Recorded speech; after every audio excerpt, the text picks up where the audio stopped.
तो बीजेपी को अयोध्या का जवाब नैमिषारण्य से बीजेपी की पिच पर बैटिंग करने आ गए अखिलेश यादव। तो आपको बता दें, लोकसभा अभियान की हुई शुरुआत, अयोध्या पॉलिटिक्स का जवाब है नैमिषारण्य। तो उत्तर प्रदेश में बसपा और कांग्रेस समेत तमाम दलों के साथ गठबंधन करके भी अखिलेश यादव को सफलता नहीं मिली। ब्राह्मण, अम्बेडकर और लोहियावादी राजनीति में भी उन्हें कोई फायदा हासिल नहीं हुआ है। ऐसे में सपा मुखिया बीजेपी की पिच पर बैटिंग करने आ गए हैं। अपने लोकसभा अभियान के तहत कार्यकर्ताओं को प्रशिक्षण के लिए समाजवादी पार्टी ने अपने कार्यक्रम की शुरुआत सीतापुर के नैमिषारण्य से की है। इसे बीजेपी की अयोध्या पॉलिटिक्स का जवाब माना जा रहा है। अखिलेश यादव की पार्टी कोर वोटर मुस्लिम के अलावा सॉफ्ट हिंदुत्व के जरिए भी अपने वोट बैंक का दायरा बढ़ाने का काम कर रही है। तो भारतीय जनता पार्टी लोकसभा चुनाव में सभी 80 सीटों पर जीत करने का टारगेट करके चल रही है।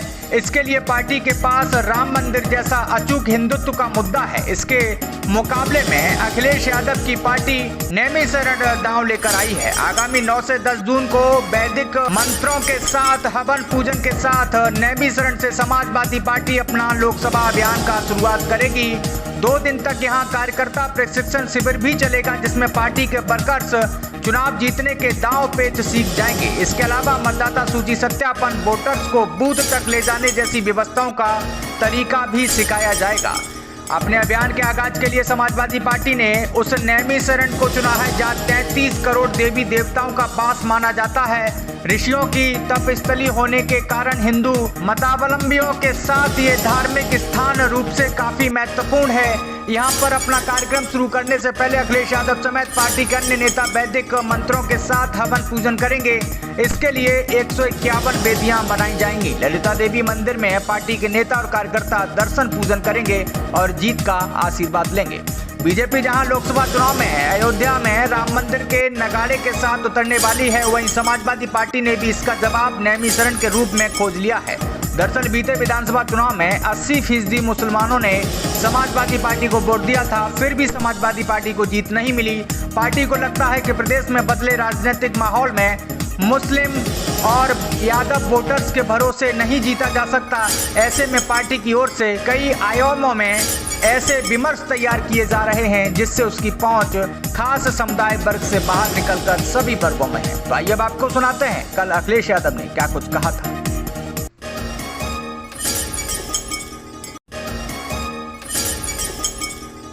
वहाँ की दीवारों में किस जमाने में अंग्रेजों ने बनाई थी लोकसभा, वहाँ की दीवारों में लिखा हुआ है। 1927 दीवारों पे लिखा है। उन्होंने श्लोक वेदों के, मनुस्मृति के और गीता के श्लोक लिखे हैं जिससे हम एक संदेश दे सकें। तो आखिरकार बीजेपी दीवारों पे लिखी हुई चीजें भूल गई कि अगर आप सदन में आए हो तो सच बोलोगे।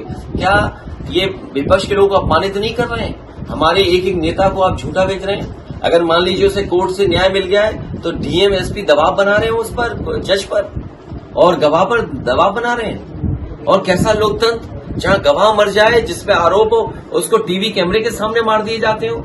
ये लोकतंत्र है। और फिर हमारी सरकारें कहती कानून व्यवस्था से काम हो रहा है। क्या कानून व्यवस्था से काम हो रहा है? हमारा चुनाव जीत गए मैनपुरी में, आप सब जानते हो दिल से ही बातें। हो सकता है वो बात आप स्वीकार न करें, लेकिन हमारा वीर पत्रकार थक गए इतने में, ये जानता होगा कि बताओ चुनाव हमारा हराया गया कि नहीं हराया गया।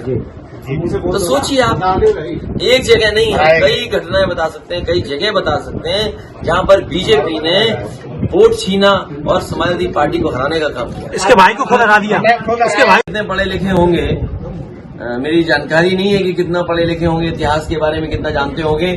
हम तो यही आपसे पूछेंगे, अगर ये सवाल पूछते हो कि जो जिनका नाम ले रहे हो आप, वो किस समुद्र में तैरे थे, बता दो हमें बस।